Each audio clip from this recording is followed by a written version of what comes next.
He said it while scrolling his phone, not even looking at me. One day, as if I were a roadside cafe, he might stop by if the weather held and traffic was light. He was already halfway down the hallway when I asked when that would be, and he just laughed, not cruelly, just casually, like a man brushing off dust. Said I worried too much. Said I should rest.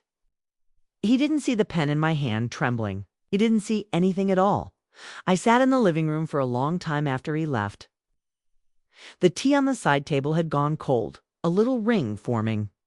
On the coaster, a lavender coaster I embroidered myself 20 years ago. He used to say it was his favorite color. I used to believe him. I'm so glad you're here. Stay with me until the end and tell me in the comments where you're watching from. I love seeing how far this story travels. I wasn't always like this. I used to believe love was loud, obvious. My son was born after 3 miscarriages. I remember holding him on my chest while the doctor stitched me up. I was too tired to speak, but in my head I said over and over, I will never let anything happen to you. I whispered it against the crown of his damp hair, even though no one could hear. Maybe that's why I kept trying too hard. I thought if I just did enough, loved enough, showed up enough, he'd understand. He'd stay. He used to. When he was small, he wouldn't sleep unless my hand was on his chest. Later, he'd stand on the porch and wave as the school bus pulled away just to see me smile. It was me and him for so long. I remember every birthday, every scrape, every question he whispered in the dark. I still have his baby teeth in a tiny envelope in my dresser. There's no logic to keeping them, just instinct. But the world started tugging him away inch by inch. New friends, new loves, new jobs. That's life, I know. But it wasn't the distance that hurt. It was the forgetting. I'd call and leave messages that didn't get returned. I started sending texts with emojis just to seem light, younger than I felt. Sometimes I'd bake his favorite scones and freeze them in case he stopped by. He didn't. One time I mailed them to his office. The secretary called and said they arrived crushed and moldy. I apologized like it was my fault for trying. He started saying things like, "You've got your own life." Or, "I'll come see you once." Things settle, but they never did. I learned not to ask twice. Eventually, I stopped asking at all. I didn't notice right away that I was disappearing. That's the trick of it. It doesn't happen in a single moment. It's a slow erasure, like a photo left too long in the sun. One day you realize no one has asked how you're sleeping. The next you notice the phone hasn't rung all week. Then a holiday passes, and the only voice you hear is your own soft wondering aloud if you imagined being needed. I told myself it was fine. I joined a book club. I made soup and froze it in portions. I started reading obituaries and recognizing more and more names. That's when I started writing things down. Passwords, dates, questions I had for the doctor, just in case. I didn't want anyone calling me confused. One evening, I called my son and a woman answered. Her voice was bright and clipped, unfamiliar. She said he was busy and asked who was calling. I paused. I told her I was his mother. There was a silence, not long, but long enough to say everything. Then she said she'd pass along the message. He never called back. A week later, I opened an email meant for him. The mortgage was being refinanced. My name wasn't listed anywhere anymore, not even as emergency contact. I asked him about it gently. He said I must be mistaken. Said maybe I'd clicked something old. Said I should stop worrying and get some air. I started looking through old folders. The deed, the accounts, the will. I opened the safe he hadn't touched in years. I saw signatures where mine used to be. I read the fine print twice, then once more out loud. There were things I didn't understand, trusts, transfers, future occupancy, but what I understood was enough. I had been moved out on paper, even if the wall still held my breath. I sat at the kitchen table with the envelope open beside me. I didn't cry. Clock ticked. The clock ticked. The pipe settled. And I heard it, not a sound exactly, but a knowing. Like when a bird leaves a nest for good, I changed the will that night. My lawyer, Mr. Clark, still remembered me. Said he could come by with the documents in the morning. I brewed a pot of tea and set out to cups. He didn't drink his, but I liked the look of it. We sat in silence a lot. He didn't ask for details. He'd seen enough in his years to read between folded hands. I didn't leave everything to charity. I left parts of it to the woman who helped me pull weeds every spring. It's the librarian who always saved me the large print editions. It's the neighbor's girl who carried my groceries without asking. Love isn't always in bloodlines. Sometimes. It's in small, unnoticed gestures, the kind that don't need to be inherited to be treasured. The day I mailed the documents, the sky was clear and still. I walked to the postbox in my slippers. I dropped the envelope in like I was setting down a stone I'd carried too far. I looked down the street and saw no one coming. For once, I was glad my son called the next evening. Said he was thinking of stopping by one of these weekends. I said that sounded nice. He didn't mention anything about the will. Let him visit or not. Didn't change what was written, signed, sealed. My name was still mine. Life. Mine again. Now I sit by the window some evenings and watch the world outside. The rosemary bush is blooming early this year. The swing on the porch creaks when the wind nudges it, like an old friend still hanging on. I think of all the birthdays I spent waiting for a knock, a card, a call, and I feel peace, not because they came, but because I stopped waiting. I remember the first time I saw him. Really saw him, not through the blur of pain or the haze of motherhood or the curtain of sleepless nights. He was 6 weeks old and I was folding towels at the foot of the bed, not thinking about anything at all. When I looked up and saw him watching me, quietly, like he knew me, that moment is sharper than the rest. It cuts through time. It was swaddled in a soft green blanket, the one with a small hole in the seam that I always meant to stitch. His eyes were wide and serious. It felt like a kind of promise passed between us, silent and sacred. I remember thinking, whatever happens, I will be your home. Back then, the world was small and full of him. The sound of bottles clinking as they dried, the faint smell of baby soap in the folds of his neck, the slow warmth of afternoons spent on the couch with him asleep against my chest. I kept records of everything: growth charts, vaccination, cards, birthday candles. I pressed his first drawing into a photo album with the date written in pencil underneath. March 17th. He'd scribbled 2 lines in blue crayon and called it Mama. He was a sensitive boy. He'd cry when cartoons got too loud or when his socks didn't feel right. I would kneel in front of him and gently peel them off, smoothing each toe, making it better. He'd wrap his arms around my neck and whisper that I always knew what to do. I suppose I wore that pride like a second skin. Being his everything gave shape to my life. His father was never built for the quiet. He left when our son was 10. And by then, I'd already learned how to do things on my own. Changing the oil, unclogging drains, fixing the heater when it coughed through winter. My son would sit beside me with a flashlight, holding the screws in a little dish. We made it feel like a game. I didn't date much after that. There were a few kind men, nothing more. My son needed my full attention, and I gave it to him like breath. He never asked for it, but I gave it anyway. School lunches packed with handwritten notes. Pickups from baseball practice, even when it rained. Study guides and flashcards. I remember one night he told me I was the smartest person he knew, and I smiled like it was enough to carry me to the end. By time.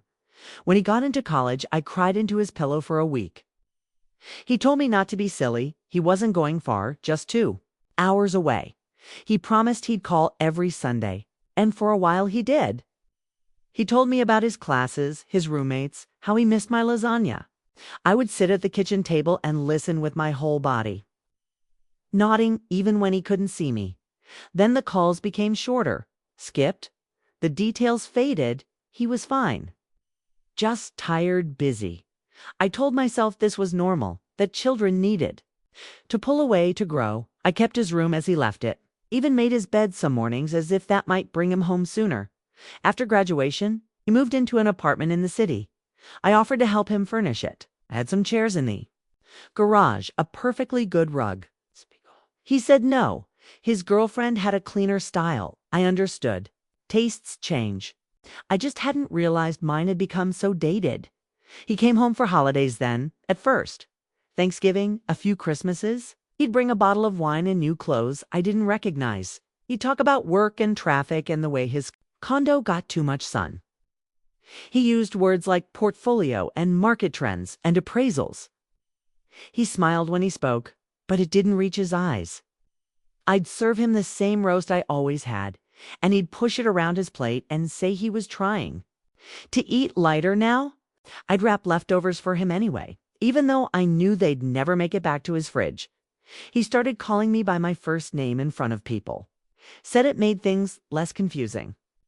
I laughed the first time, unsure if it was a joke. It wasn't.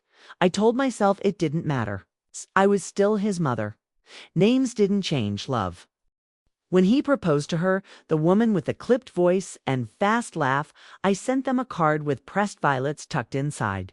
He called to say thanks, but didn't mention the flowers. I wasn't invited to the engagement dinner, said. It was just for their generation of friends. I said I understood, but that night I sat on the edge of my bed and traced the hem of my dress. It's the one I'd planned to wear. She sent me a text with the wedding venue address. No +1 number, time listed, just a location and a link to the registry. I stared at it for a long time. I didn't reply. I didn't go. I spent that day watering the plants and watching a storm gather slowly above the tree line. I made tea and listened to the clock, every tick stretching out like a thread pulled tight. He didn't ask why I hadn't come, not once. There are things you cannot explain to people who haven't lived through them. Like how silence can be sharper than words. Or how you can miss someone who lives 20 minutes away. Or how a voice you once lived for can become a stranger's echo on your voicemail. Saying call you later but never does. By the time he said he'd visit one day, something inside me had already begun to turn to stone. Not cold, just solid. Just enough not to break anymore. And that was the night I signed it all over. You don't notice the isolation at first. 'Tisn't loud. It doesn't announce itself. Seeps in, quiet and polite, wearing the voice of reason. At first it looked like free time, like the house finally exhaling, like rest. I told myself I deserved it. I had raised a child, kept a home, endured more than I ever said aloud. So if the phone didn't ring, if no one knocked, if days passed without conversation, maybe that was peace. Maybe that was what quiet joy felt like. I got good at routines. Morning tea at 7, always in the cup with the pale pink glaze and the faint crack in the handle. I'd sit on the porch and watch the mailman arrive, wave, and count the steps from the curb to the box. I noticed when the wind shifted, when the birds changed their tune, when the neighbor's cat began napping in the sun on my fence instead of hers. I remember calling my son once just to share that the magnolia's tree had bloomed 3 weeks early. He answered but didn't say much. Said he was in the middle of something, asked if everything was okay. I said yes, just wanted to tell him something small. He paused, then said, "Oh, well, okay then." I could hear typing in the background. Then the call dropped, or maybe he ended it. I didn't try again for a while. The book club dwindled. The church friends began meeting at someone else's house. Someone newer, someone livelier. I missed 2 Sunday services and nobody called to ask if I was unwell. I found myself watching reruns of old cooking shows just to hear voices in the house. My son started telling people I was tired lately, I was slowing down, that I slept most of the day. I heard this secondhand from someone at the pharmacy who meant well. She said, kindly, how nice it was that I was finally relaxing in my older years. I nodded, confused, holding a bag of vitamins and arthritis cream. I hadn't slept in past 6 a.m. in over a decade. He told people not to bother me with details, that I didn't need to worry about paperwork or appointments anymore, that I got overwhelmed easily. that I was delicate. Startled me the first time I heard that word used to describe me. Delicate. As if I were porcelain.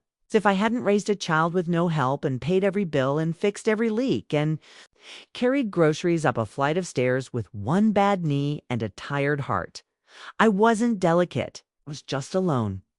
Then the calls started being screened. My number went to voicemail. Texts were seen but unanswered.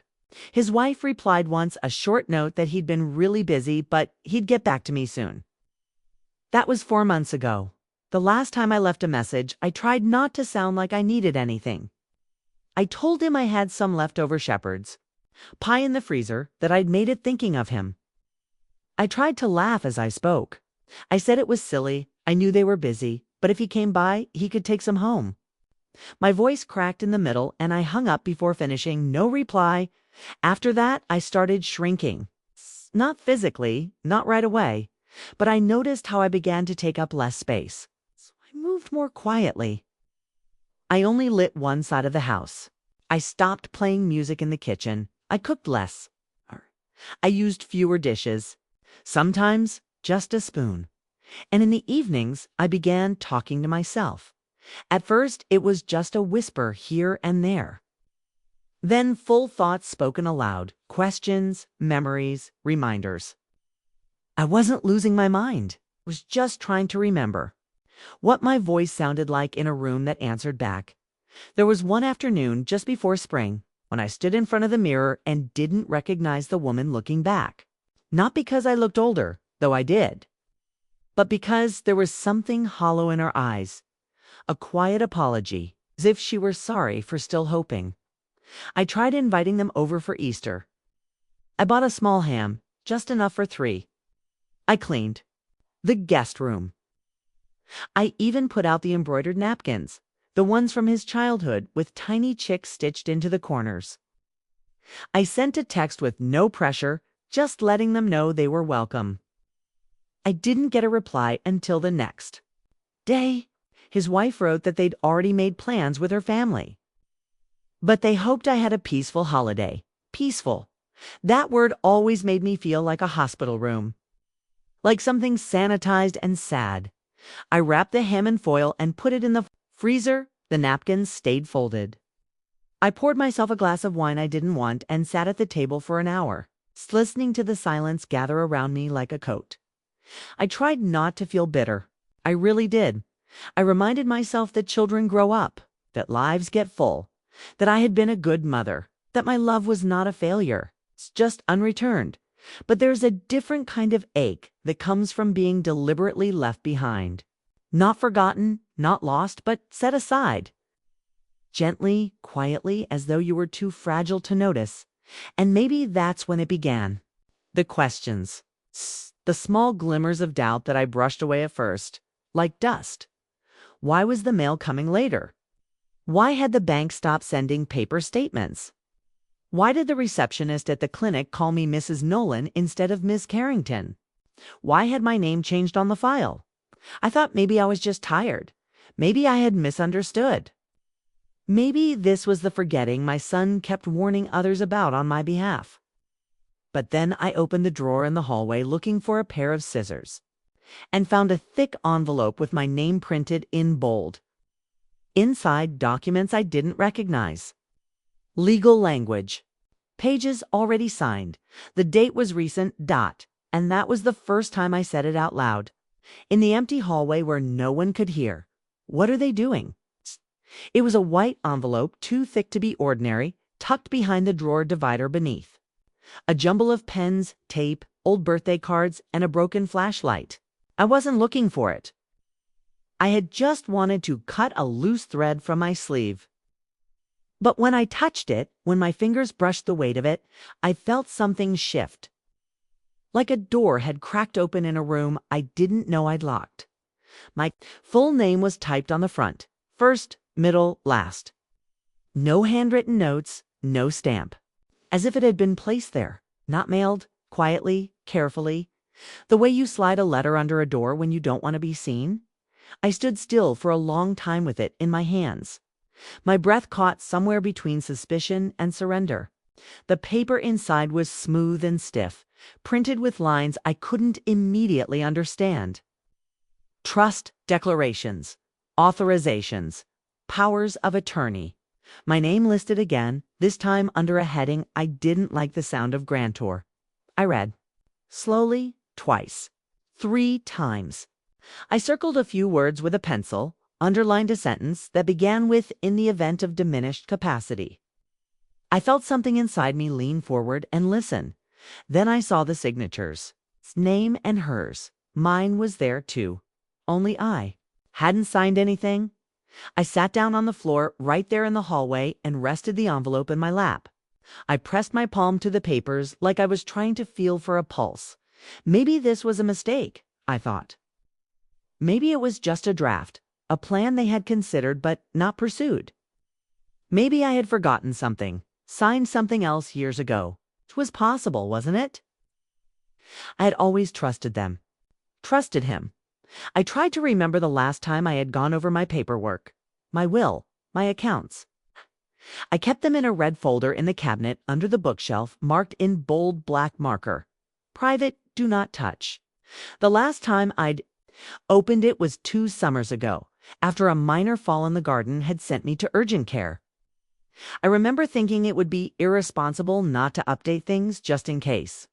I made sure everything was in order, easy to follow, simple. I remember signing things at the kitchen table, alone, not with them, never with them. I stood up slowly and walked to the cabinet. The red folder was still there in the same spot, but the seal had been slit. Inside, the papers were shuffled out of order and one of the signature pages was missing. My will, the original one, had been replaced with a printed version that looked newer, crisper. This one had different names, different terms. It wasn't mine. That night I didn't sleep. I made tea, but I let it sit until the water went cold. I sat at the kitchen table with the envelope and the folder side by side, watching the steam fade and the sky darken. At one point I thought about calling him just to ask, just to give him a chance to explain. But my hand froze over the phone. I realized I didn't want to hear his voice, not if it was going to lie to me. The next morning I called my bank. The woman on the line asked me to confirm some security questions. She was patient, polite. But when I asked whether my son was listed on the account, there was a pause, a long one. Then she said yes, he'd been at it last year. She read out the authorization note. It was in my name, but I hadn't written it. I hung up and called the clinic next. My insurance, my pension office. One after another, a slow unspooling, all of them confirmed the same thing. My son, sometimes with his wife, had been listed as my point of contact. My financial proxy, my emergency access, everything all under the guise of care. As if I were slipping, as if I had nodded off one day and they had kindly stepped in. To hold the pen for me, there is a specific kind of pain that comes from betrayal. Not by enemies, but by those who once called you mama. It's not sharp. It's not loud. It's a quiet thing, heavy and low, like standing ankle deep in cold water you didn't see coming. I sat by the window until the day emptied itself out. The streetlight flickered on. The shadows lengthened across the living room floor. My hands were still holding the envelope even as my arms went numb. I remember thinking, maybe they meant well. Maybe they thought they were helping, but help is asked for. Help is offered with open hands. This was theft, soft and silent and practiced. This was a removal. A rewriting of who I was while I was still very much here. That evening, I pulled out every folder I owned. I laid out every document. My breath was shallow, my heart thick in my chest, but I went page by page. Bills, statements, medical records, legal notices. Everything. I circled inconsistencies. I made notes. I used red ink. I was methodical, careful, cold even. Because something inside me had changed. I no longer needed to be the mother who waited at the door. I no longer had to be the woman who forgave in advance. I could be something else now. Something quieter, but stronger. and I would not be erased while I was still breathing at 2:14 a.m. I stood in front of the bathroom mirror and looked at myself. "Still here?" I whispered. "Still me?" The next morning, I opened the windows. Not because it was warm, it wasn't. The air still carried the chill of late winter, sharp enough to sting the tip of my nose. But I needed movement. I needed something to shift. I needed to hear the world again. Not just my own thoughts circling the quiet like old birds. I began with the mail. A small mountain had gathered on the hallway table, envelopes unopened, catalogs I hadn't asked for, statements I no longer trusted. I made a pot of tea and sat at the dining table with my reading glasses, a yellow notepad, and a pen that still worked.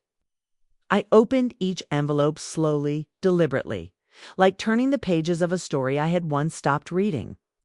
I circled things I didn't remember agreeing to, charges that didn't look like mine, services I never used, its name, her name. There were statements from a joint account I never opened. Letters from insurance companies referring to our recent request. One bill was addressed to a care facility I'd never heard of with my name listed as the patient. It was dated for a week in the future. At first, I thought it must be a clerical error. But the more I pieced together, the less it looked like a mistake. The timeline began to form in my head like a soft bruise. Quiet changes over time. Paper. Trail. Rearranged. They were planning for a future where I couldn't speak for myself. Or maybe they were hoping I wouldn't notice. I walked around the house, testing doors, drawers, looking for more. The attic had dust on the lock, but I climbed the stairs anyway. One slow step at a time. In a blue box marked Holiday Lights, I found a folder labeled Family Trust. Inside was a stack of copies, documents I didn't recognize, with signatures I couldn't verify. My signature was on them. But not my pen, not my hand. They had done this while I was still making them soup, still knitting her a scarf she never wore, still hoping they'd visit on my birthday, still believing they saw me. The betrayal wasn't just the papers. It was the smiling, the hugging, the thank yous for gifts they knew they had already taken from me. They must have thought I wouldn't know where to look, that I'd go on knitting, baking, keeping quiet. Maybe they'd even convinced themselves they were doing what was best, that they were protecting me. But what they didn't know or had long forgotten was that I'd built this life with my own hands. I wasn't some delicate porcelain figurine meant to be displayed and dusted. I was a woman who had held her baby through fevers, who had worked 2 jobs to keep the lights on, who had survived her husband's cruelty, then his absence. A woman who had not been asked what she wanted for far too long, so I began documenting each. Evening after dinner, I sat down with a notepad and wrote what I found. I drew lines between names, dates, bank entries, stapled emails, photocopied forms, labeled folders. I started a paper trail of my own, and this one belonged to me. No one would call me confused again, not without being proven wrong. One afternoon, I opened the linen closet and found a small box of unused greeting cards. The one on top had a gold-embossed sunflower on the front. I opened it and stared at the blank page. Without thinking, I began to write. Not a letter. A memory. It was of the day my son first rode a bike without training wheels. How he fell, scraped his knee, and tried to pretend he hadn't. How I carried him inside, washed the blood with warm water, and kissed the top of his head while he bit his lip not to cry. I wrote it all down, slowly, with care. When I was done, I slipped the card back into the box and labeled it with a sticky note. He was mine once. I don't know why I did that. Maybe to remind myself that love had once been real. That there were moments where it had bloomed without shadow. That I wasn't imagining the depth of what I gave. Over the next week, I began sorting the rest of the house, not cleaning. Quite. More like taking inventory of who I had been and what I still owned that no one could steal.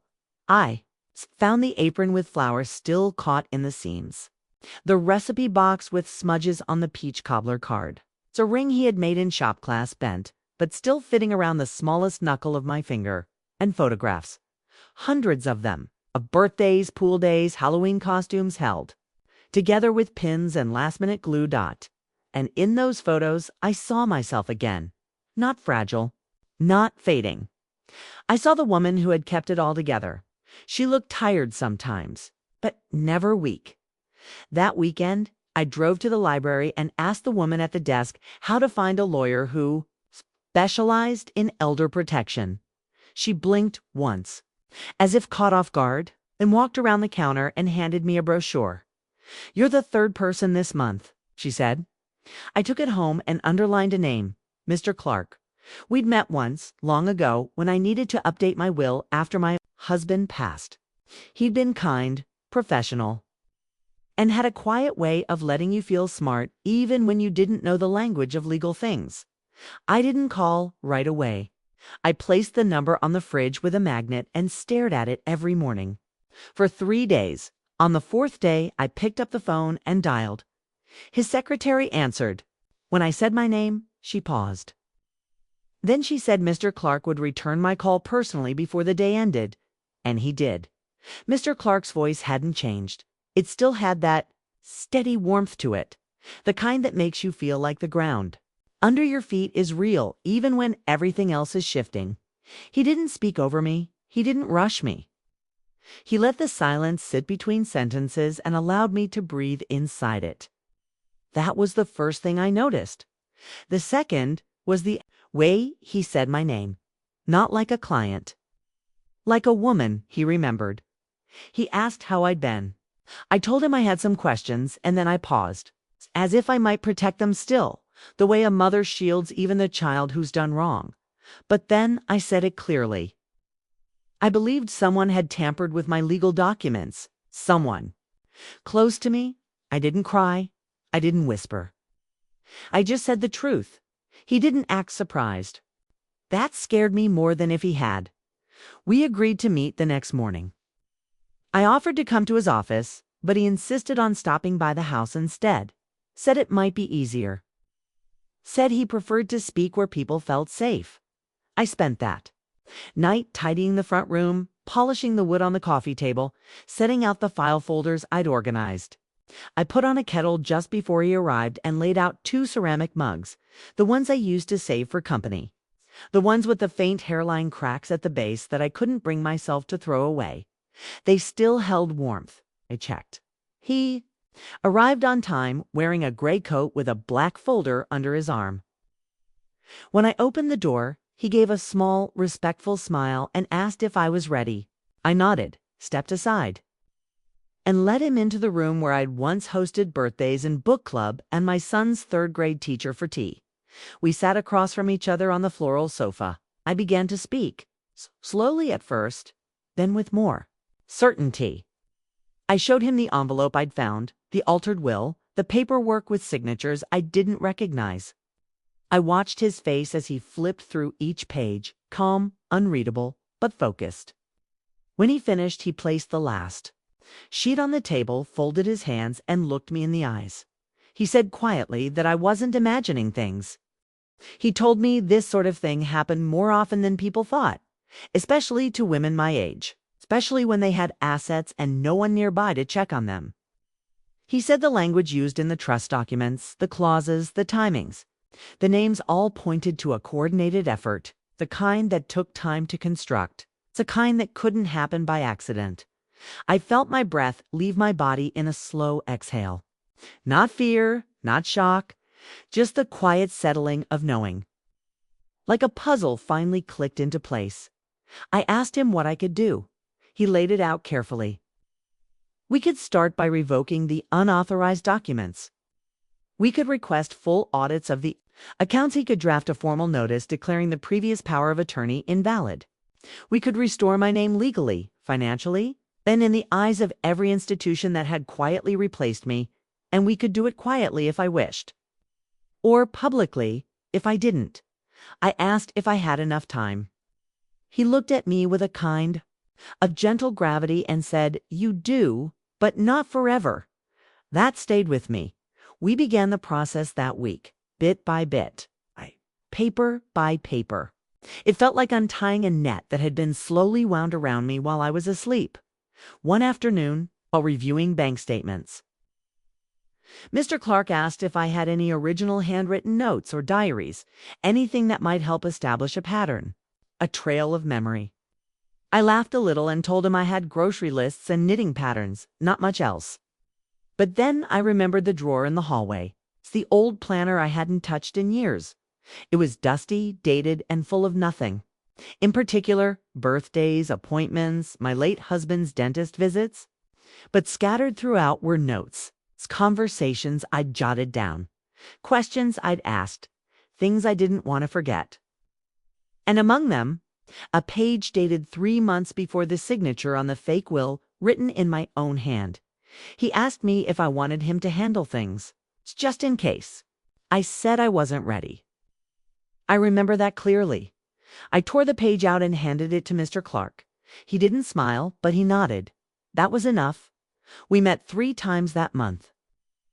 Once at the library, once at a small cafe where no one knew me, and once in the car outside my son's workplace. It's not because I planned anything. I just wanted to see the building, to look at the windows and imagine where he sat, to remember that this was real, not just some legal chessboard, but a life that used to belong to me. During one of our meetings, I asked Mr. Clark a question I hadn't said aloud before. I asked what it meant, legally, ethically, when a child takes over a parent's life without asking. He took a sip of tea and said it plainly. It meant they had stopped seeing you as a person. That sentence landed like a stone in a pond. Not out of malice necessarily, he said. Sometimes out of fear, sometimes greed, but always, always from the belief that you no longer know what's best for you. He asked if I wanted to pursue charges. I said no, not yet. I didn't want revenge. I wanted my name back, a voice. My right to speak before they shut the door. He said we'd do it together. That night I opened the window again. The wind came through, soft and cool, brushing against the curtain like a hush. I stood there for a while, holding the sides of the frame, breathing in the night. Somewhere in the distance, a dog barked. A car passed. Life kept happening, and I was still in it, still standing. The breakdown didn't happen the way I expected it to. It didn't come with shouting or shattering plates or tears on the bathroom floor. It came on a Tuesday, quietly. While I was folding a towel, I was smoothing the corners, matching the edges the way I always had, pressing the thickness of the cloth just right so it would sit neatly on the linen shelf. A small motion, a daily ritual, and then I stopped. I stared at the towel still in my hands, and suddenly I felt every day that had passed, every unreturned call, every paper I'd signed alone, every meal I'd eaten in silence. It was like the fabric was holding all of it. Years of being good, of being useful, of being nothing but steady. And something inside me just slipped. I sat down on the floor, the towel resting in my lap like a child, and I wept. Not loudly, not messily, just long and deep. The kind of crying that comes from somewhere buried. It's the kind that has waited its turn. I cried for the version of myself that believed love was permanent. I cried for the mother who saved every handmade card, for the woman who answered every call, even when she was bone-tired, for the years I spent proving my loyalty in casseroles, sweaters, home repairs, and gentle silences. I cried because I'd been erased slowly, sweetly, like someone folding me out of a photograph, and I hadn't even fought it. Not at first, but something happens after you break. You find the pieces. You choose which ones to keep. That night, I didn't turn on the television like I usually did. I didn't make tea. I didn't reach for a book to distract myself from the heaviness. I just sat in the chair by the window and let the dark come. And then I began to think. Not like before, not worrying or wondering. This time I was still, and from that stillness came a thought I hadn't let myself entertain before. What if I stop asking to be seen? Not in anger, not to punish. Just what if I stopped waiting for them to remember me? I picked up the legal pad I'd been using with Mr. Clark and flipped to a fresh page. At the top, I wrote, what I still own. Not property, not money. It's just truths. Just things that belong to me. I listed them in quiet handwriting. I know my full name. And I still sign it in cursive I. Make the best apple crumble in the neighborhood. My body is slower. But my mind is mean. I raised a boy who was loved, even if he doesn't remember how it felt. I kept every photo. I still see beauty and light. In morning birds, in the smell of clean laundry, I am not confused. I stopped after that one. Drew a heavy line underneath it. That was the one they'd kept using. The word they passed between them like a soft excuse. She gets overwhelmed. She forgets things. She's not like before, but they were wrong. I remembered everything. Even the parts I wish I'd D-I-D in single quotes. T the next morning. I opened the chest at the end of my bed and pulled out a stack of photo albums. Not the ones they'd flipped through during holidays. It's the real ones, older, fuller, heavier with years. I sat at the kitchen table and began tagging photos, writing names on the back in ink, circling dates. Captions like, "Here we are. His 7th birthday, the one with the cardboard spaceship." I wasn't doing it for them. I was doing it for whoever came after. So they'd know I had lived, that I had mattered. Later that day, I heard footsteps on the porch. I looked through the curtain. It was my neighbor's daughter, Claire, 17, polite, always with her headphones in. She was holding a small package and a slip of mail that must have landed in their box by mistake. She handed it to me with a little smile, then paused. "You okay?" she asked. "You look different today." I told her I'd been sorting through old memories. She said that sounded nice. Then she asked if I needed help carrying anything or setting something up online. I almost declined, but something in me said yes, so I let her inside. She sat with me for half an hour, scanning photos onto a flash drive. She asked questions about the clothes, the hairstyles, the places in the background. I told her stories, not long, just enough to stitch some meaning into the faces. When she stood to leave, she said it again. "You do look different today. Like stronger or something." After she left, I sat back down and looked around the room. Everything looked the same, but I wasn't. Something inside me had stopped waiting to be invited back into their version of my life. I wasn't going to whisper anymore. I wasn't going to knock on the door they locked from the inside. I was going to open my own. The next morning, I called Mr. Clark. I told him I was ready. He asked if I was sure, and I told him. Finally, I was. The day I confronted them was quiet like any other. The sky was flat and pale, the kind of soft gray that turns everything into memory. I wore my navy coat, the one with the buttons shaped like little suns. I packed my folder into a canvas tote bag, every copied document, every marked page, every quiet truth I had gathered. And I left the house early, before the mail arrived. Mr. Clark met me outside the coffee shop, just off the avenue where my son worked. Not in his office, not in court. I didn't want a spectacle. I didn't want a judge's gavel or a newsworthy moment. I wanted their faces, wanted my voice. In the room with them, steady, undeniable, my son didn't know I was coming. I hadn't called. I hadn't warned. I'd spent too long preparing. Now it was their turn to feel unready. His office was in a newer building, all glass and chrome, with polished floors and people who smiled too much and meant too little. The receptionist greeted me with her usual cheer, and when I gave his name, she blinked, then picked up the phone. I could hear her say "your mother" in a tone I'd once used when talking about distant storms. He came out a few minutes later, surprised but not alarmed. He hugged me half-heartedly, eyes flicking to the man beside me. I introduced Mr. Clark. His jaw tightened just enough. I asked if we could talk somewhere private. He hesitated, said he was busy, said now wasn't the best time. Told him now was exactly the time I chose. We stepped into a glass-walled meeting room, the kind designed for briefings and budgets. He gestured to a chair. I sat. He stayed standing. I placed the tote bag on the table and began removing the folders, one by one. He watched in silence. I didn't look up. I started with the envelope, the first one I found. I explained where it had been, how it had been hidden, how the signature on the documents wasn't mine. I laid down the bank statements next, then the insurance changes, the clinic files, the trust paperwork, the altered will.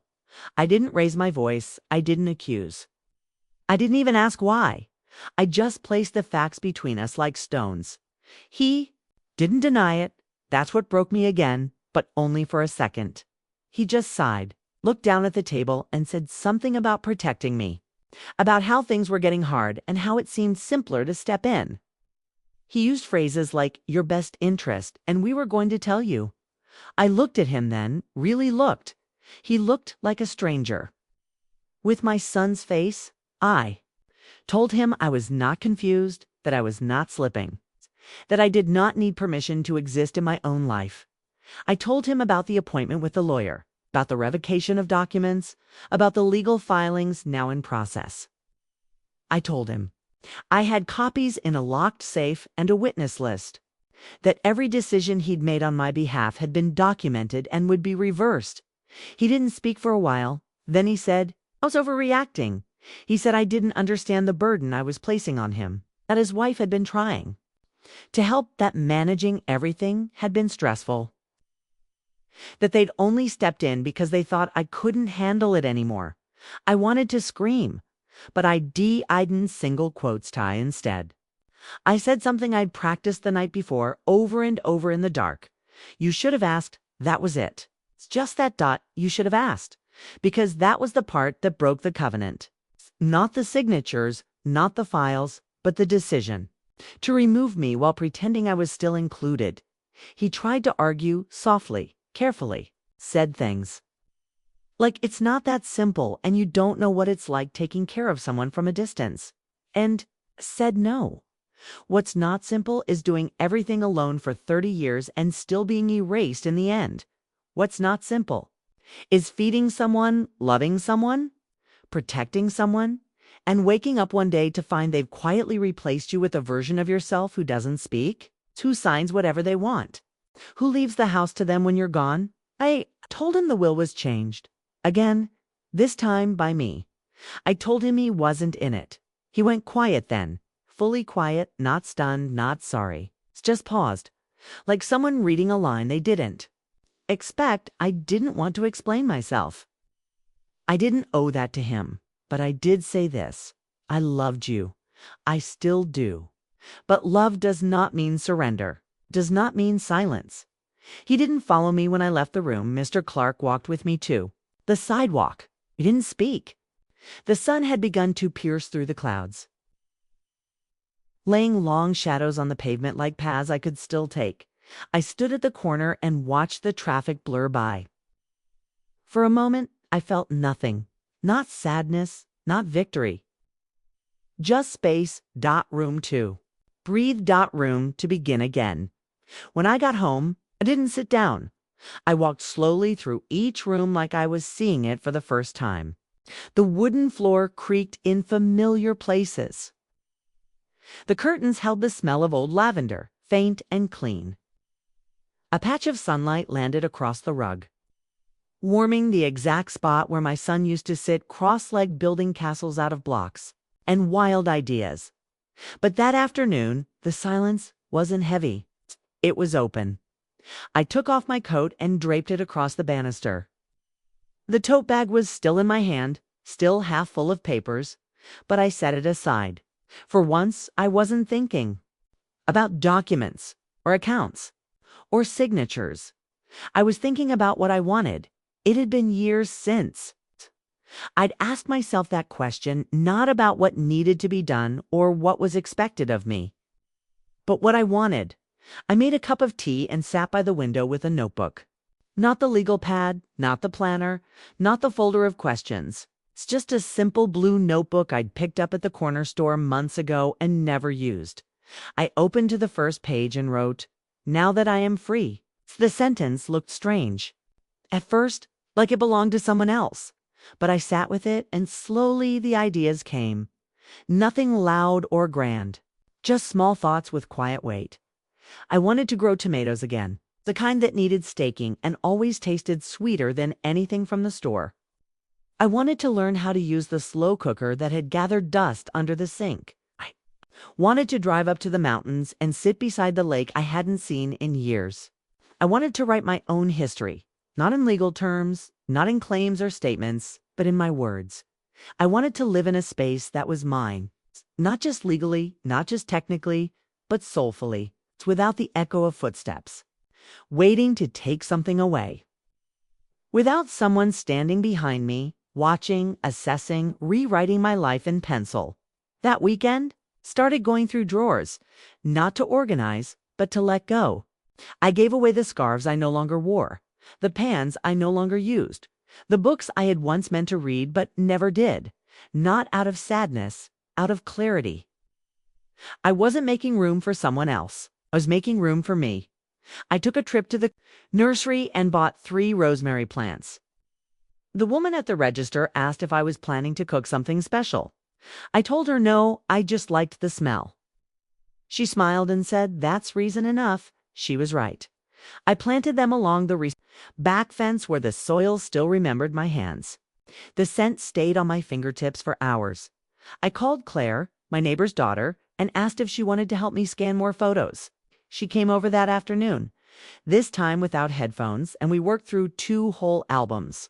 I made grilled cheese sandwiches, and she made me laugh more than I had in months. Before she left, she said she'd never known her own grandmother and asked if she could keep a photo of me as a young woman. The one where I was wearing a polka dot dress and holding my son on my hip, both of us laughing like the world hadn't. Yet hardened, I told her yes, told her to keep it somewhere safe. That night, I added a new line to the will. It wasn't about money. It wasn't about punishment. It was a handwritten note in the margin that said, "Let this be passed on to someone who remembers love honestly." I didn't name a person. I didn't have to. The morning after, I called the realtor, not for a sale, not yet. Just to ask questions. I wanted to know what options I had. I asked about moving someplace smaller, somewhere with light. I asked about towns near lakes, towns where the air was quiet and the people didn't know my son's name. The realtor was kind, didn't pressure me. Just listened and said she'd send me some ideas to look at. I hung up and made soup, just for me. I poured it into the blue bowl I always saved for guests. And I sat at the table and ate it slowly, without a sound. And without needing anyone else to be there for it to feel like a real meal. That was the shift. The new beginning, not loud. Not sudden, just the gentle turning of the doorknob back to myself. And when I got up to rinse the bowl, I passed by the living room window, the one that looks out onto the driveway. And for a moment I thought, I saw his car, but it wasn't, it was just the reflection of the rosemary, swaying in the wind, and I let it be. The letter came on a Thursday. Thick paper, its handwriting on the front.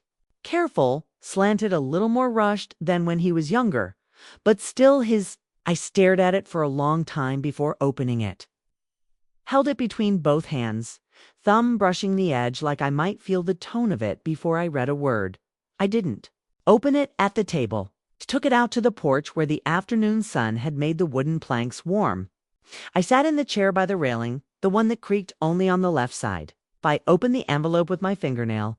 There were only a few lines. He said he was sorry I had felt hurt. Not that he had hurt me, just that I had felt that way.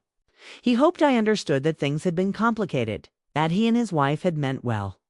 That managing everything, the finances, the property, my health, had become overwhelming. He said it had never been about control, only concern. There was no apology. Not really, just a slow backing away from the truth. A soft attempt at rewriting the ending, and at the bottom, he said he hoped we could move forward. No mention of the documents, the forged signature, the phone calls unanswered, the birthday left silent. Not a word about the will, just that he missed how things used to be. I folded the letter carefully and laid it across my lap. The wind moved through the trees like a hush, brushing the edges of the paper but not taking it. For a while, I sat still. I didn't cry. Fume. I just let the ache pass through me, like weather. Because the truth was, I had missed it too. What things used to be. When he would run into my arms, when he would ask my advice on school projects and listen like it mattered. When I made his sandwiches just the way he liked, and he told me I was the smartest woman he knew. But those were memories, and memories can't be rewritten. They only fade if you let someone else hold the pen. I walked back inside, placed the letter in the drawer where I kept other things. Couldn't throw away, but didn't want to reread. And then I did something unexpected. I called my lawyer. Mr. Clark answered on the second ring.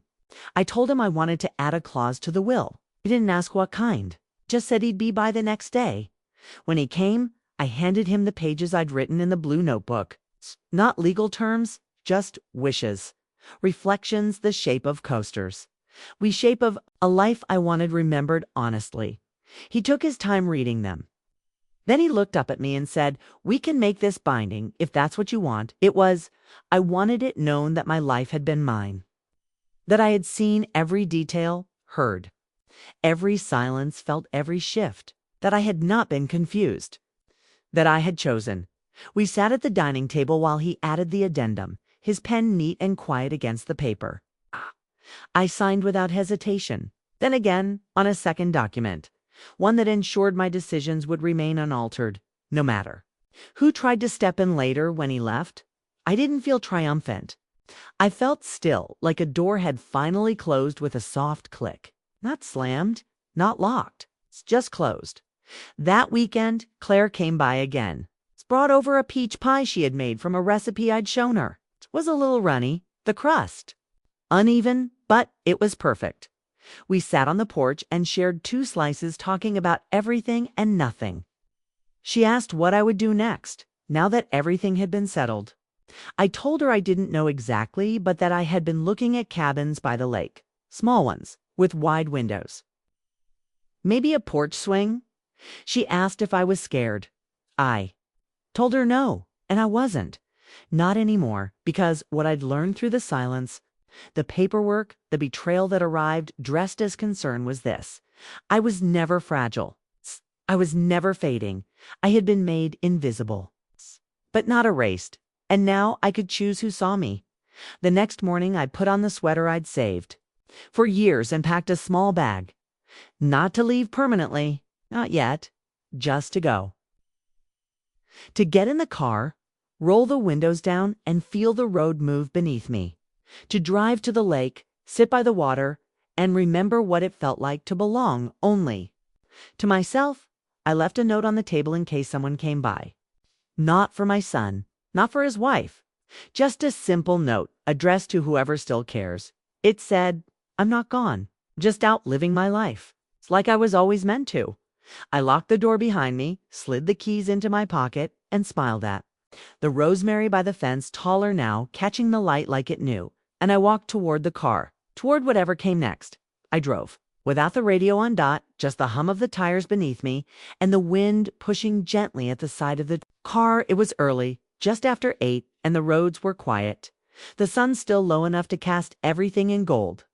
I rolled the window down halfway and let the air hit my cheek, cool and clean, carrying the scent of pine even before the trees came into view. The lake was about an hour away. I hadn't been there in years. Not since my son was little. Used to pack sandwiches in wax paper, cut apple slices into little fans. He always wanted to bring a bucket for rocks, said they had better ones by the water. I used to let him pick one to take home. We'd place it on the porch rail like a trophy. I'd forgotten that part until the road curved. I saw the water again, still, glassy, reflecting the sky like it was made for it. And just like that, I remembered every smooth stone, every sunburnt nose. Every time he ran ahead and looked back to make sure I was still following, I pulled into a small gravel lot and stepped out. There was a chill, but it felt good. It felt honest. I zipped my coat and walked toward the edge of the lake, my boots crunching softly over old pine needles and flattened grass. There was a bench, slightly crooked, half in shadow. I sat. The air was full of soft sounds, birds, water lapping, the breeze through dry reeds. Nothing demanding, just presence. Just the world still turning. I stayed like that for a while, and I let myself miss him. Not the man who forged my name, not the voice that said, "You're overreacting." Not the careful distance dressed up as care. I missed the little boy who used to lean into my shoulder and fall asleep on the drive home. The boy who asked if stars made a sound when they blinked out. The boy who once cried because a worm he stepped on didn't move again. I let myself ache for him, not because I wanted him back, but because I needed to make peace with the truth that he wasn't coming. Not really, not as he was, not as I had hoped. And even though I had made my decision, even though I had reclaimed my name, changed the will, moved the weight off my chest, there was still a part of me that grieved, because love doesn't vanish. It's just because it isn't returned. It quiets, it settles. It folds itself into the corners of the heart where you keep old birthday cards and unsent letters. I reached into my coat pocket and pulled out a small notebook. Not the blue one, a new one, red, with soft pages. On the first page, I had written a list titled "What I Want to Remember Even Now" beneath it. Started. He once gave me a daisy he picked from the neighbor's yard and said it looked like me. He used to hum in the bath without realizing I've called me Mama until he was 9. Then suddenly switched to Mom. He said my hands smelled like cookies and Sleep High wasn't writing to forgive him. I wasn't writing to forget. I was writing to keep the truth intact. 'Cause memory, like love, deserves to be protected, even when it hurts. I closed the notebook and leaned back, letting my eyes wander the length of the lake. There were a few people in the distance, someone walking a dog, an older couple in matching jackets, a girl skipping stones so badly that every splash made her giggle. I watched without envy, just a quiet kind of witnessing. Eventually, I stood. I walked the shoreline slowly, stopping at the place where my son used to crouch and sift through rocks with wet hands. I bent down and picked up one smooth and flat, just a little smaller than my palm.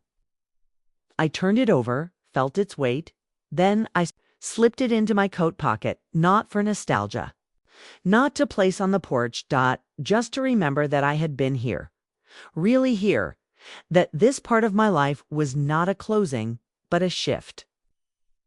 A gentle turning of the tide. When I returned to the car, I didn't start the engine right away. I sat for a minute with the stone in my hand, tracing its curve, and thought about how many women like me never get the chance to take their life back. How many are written off? How many are made small by the people thick raised? And how many finally, find the courage to rise anyway? That evening, when I returned home, I felt lighter. Not unburdened, no. Some weights stay with you, but I had rearranged the weight, moved it from my chest to somewhere manageable, somewhere I could carry it without losing my breath. I made soup again, sat in the same chair by the window, watched the light leave the day like a soft goodbye, and when I went to bed that night, I didn't lie awake wondering if he would call. I didn't check the phone. I didn't rehearse things I might say. I turned off the lamp. I pulled the quilt to my chin, and I slept. Not as a woman waiting, but as a woman who had finally come home to herself. I woke to birdsong, not the frantic kind that comes with summer, but a slower, steadier tune. The kind that arrives with spring's first stretch, and the trees haven't yet filled out, but something green is stirring beneath the soil. For the first time in months, maybe years, I didn't dread the day. I moved through the house unhurried. The floor still creaked in the same places. The kettle still took too long to whistle. The bathroom mirror still held the soft warning of time etched across my face. But I met my reflection with something like kindness. The woman looking back at me was older, yes, but she was not weak. She was not confused. She was not fading. She was here. I poured my tea and sat on the back steps instead of the front. The rosemary plants were waking up. Dew still clung to the edges of the fence. And across the yard, the first crocus had pushed through. Purple, fragile, certain. I wrapped my cardigan tighter and felt the quiet take its place around me. Not heavy anymore, not lonely. It's just mine. I had spent so long making myself smaller, not even realizing I was doing it.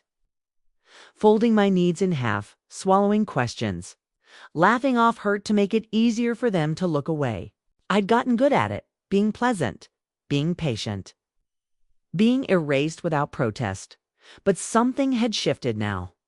Not with fanfare, not with fury.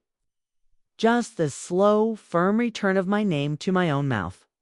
I had taken it back that afternoon. I called the realtor again. She answered quickly. Said she remembered me. Said she had some listings. She thought I might like places with natural light, single floors, quiet neighborhoods. One of them had a screened porch that overlooked a field full of wildflowers in the spring. She said she could email me pictures, or we could go together. I chose together. I wasn't hiding anymore when we met 2 days later. She handed me a packet with glossy images and notes scribbled in the margins. She asked what I was looking for. I told her I wanted light, windows that opened, a patch of garden, kitchen that faced the sunrise, space for a new kind of quiet, not the kind where you're waiting, but the kind where you're becoming. She smiled like she understood. The fourth house we visited was the one that wasn't perfect. The paint was faded. The porch steps tilted a little to the left. The garden had gone wild and the kitchen counters were scratched. But the light, oh, the light. It poured in through the back windows like a gentle kind of promise.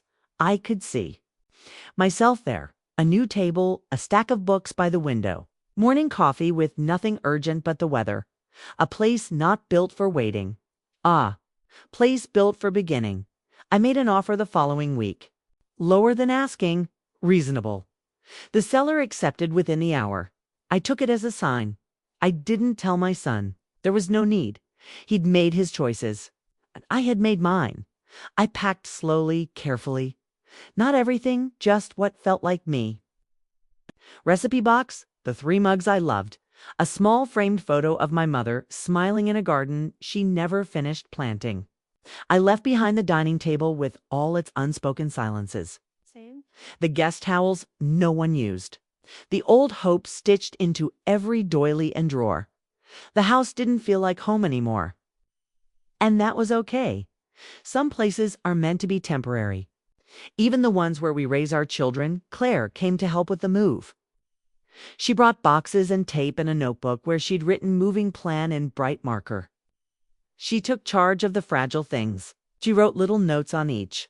Box, kitchen, light things, books you love, keep close. Before she left that evening, she gave me an envelope. Inside was a Polaroid of the 2 of us on the porch, holding up mugs and laughing. She'd written on the back, "You taught me what strong looks like.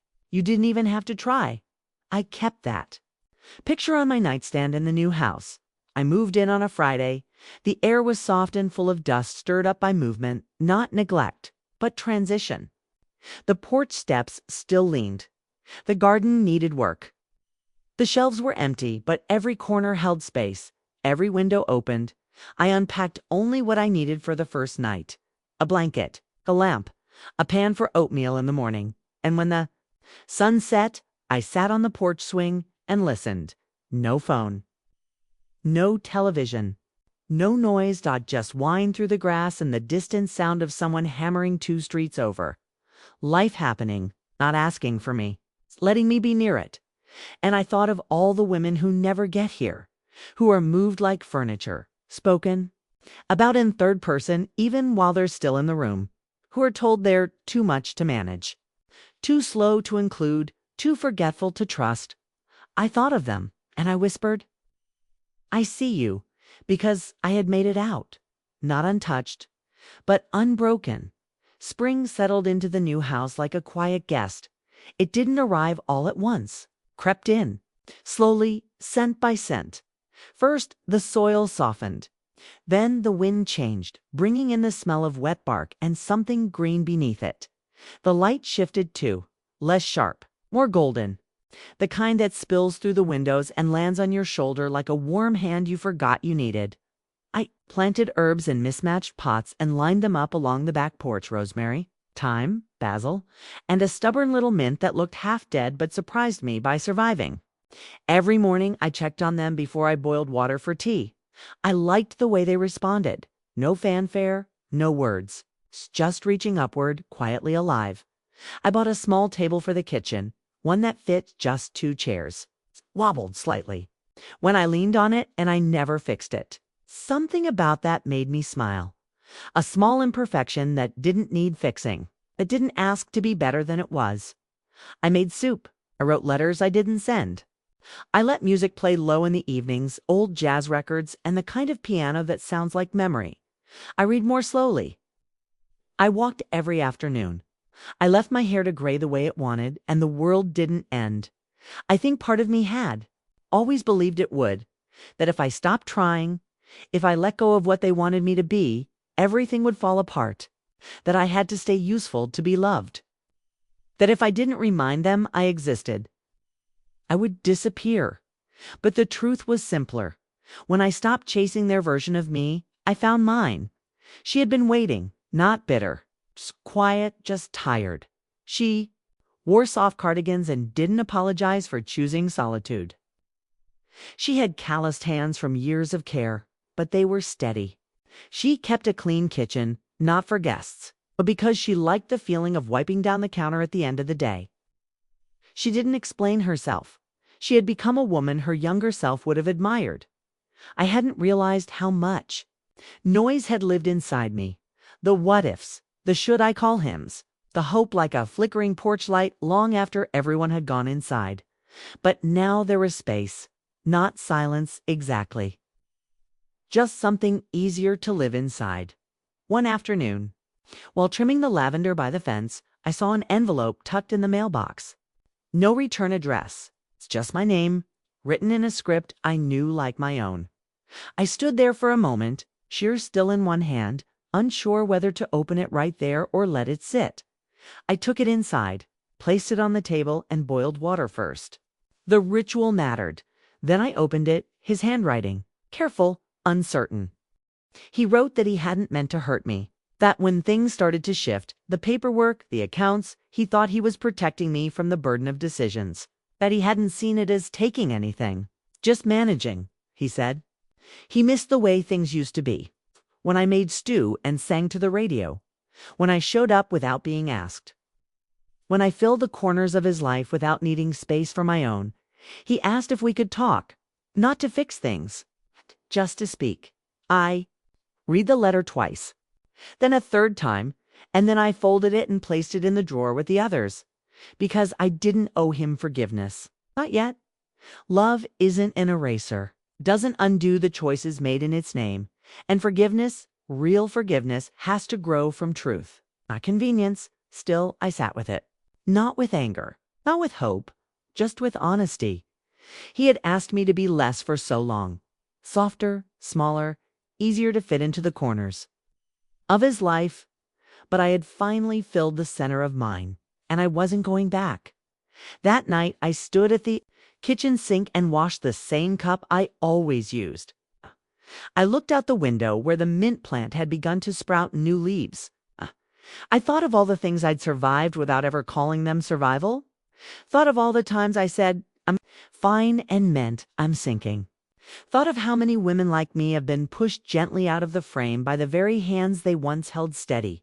And I thought, we come back, even if no one notices, even if no one says, well done, even if the world continues without ceremony. We come back, quiet, whole, unapologetically here. I keep a new routine now. I wake before the sun, not out of worry, but out of rhythm. I boil water in the quiet. I open the curtains before the sky fully knows what color it wants to be. There's peace in that soft in-between light. The house still smells of wood and linen. Sometimes, if I sit very still, I can hear the walls, settling like the bones of an old friend stretching after sleep. No one calls this early. And that's all right. The phone doesn't define the day anymore. I don't pace around it like an altar. I don't wait for the sound of someone else deciding I matter. My mornings are mine now. I pour my tea. I feed the birds. I talk to the rosemary in a language only women like me know. Part sigh, part song, part memory. The plants thrive in it. We all do. When someone believes we're still alive, the house has begun to reflect me in small, quiet ways. There's a new armchair in the corner with a yellow throw, soft from age. The kitchen shelves are lined with jars. I actually use rice, lentils, dried rose hips for tea. There's no guest room. It's just a study where I keep my notebooks, my records, and a small pile of stones I've collected on walks.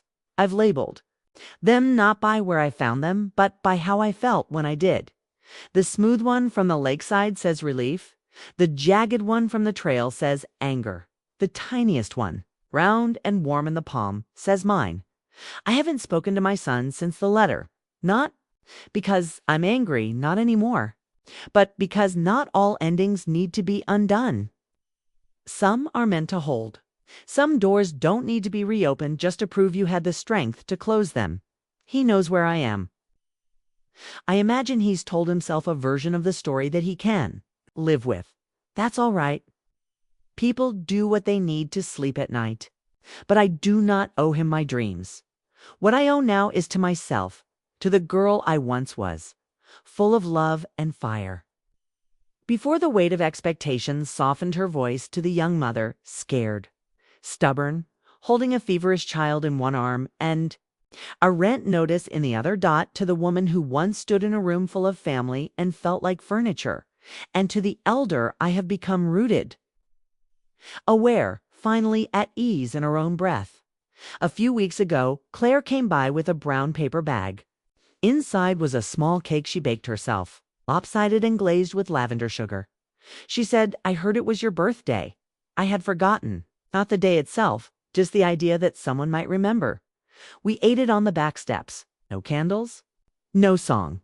Just two women years apart in age, but shoulder to shoulder in spirit. She asked if I was lonely. I told her no. I told her I'd felt more alone in a house full of people than I ever had in this little cottage with a crooked porch and the herbs growing in mismatched pots. Loneliness is not always about presence. Sometimes it's about absence of care. She nodded. She understood more than most. Before she left, she asked what I wanted to do next. Not today, not tomorrow, just next. I smiled, said I wasn't sure, but I liked the sound of learning how to bake bread from scratch, or maybe painting again. I used to paint, soft florals, mostly always unfinished. I think I'm ready to finish one. Maybe I'll write something longer. I've written so much now in notebooks and margins and empty pages I never planned to fill. Maybe someone will read it one day and feel seen. Maybe that will be enough. I walked her out and stood under the porch light after she left. It flickered, once before settling like it was catching its breath. I stood there for a long time, watching the trees sway under the moonlight. The rosemary brushed gently against the fence in the breeze, strong and fragrant. And I felt something I hadn't in years. Peace, not as an idea, but as a presence. It had taken time and truth. And an unflinching look at the places where I had let myself be dimmed. It had taken hard choices, small victories. 1,000 quiet moments stitched back together. But I was whole now, not despite what happened, but because I met it fully, because I named it, because I did not go quietly into the small version of me they had written. I wrote my own ending, and it began again, not in a courtroom, not in an argument, not even in this signature I took back, but here, in a house that breathes with me, in the way the sun moves across the floor at noon, in the silence that no longer stings, in the freedom of having chosen myself. The end. Now I'm curious about you. Have you ever experienced something like this? Let me know in the comments. If you stayed with me until now, thank you. I'll leave you with 2 other stories I think you'll love.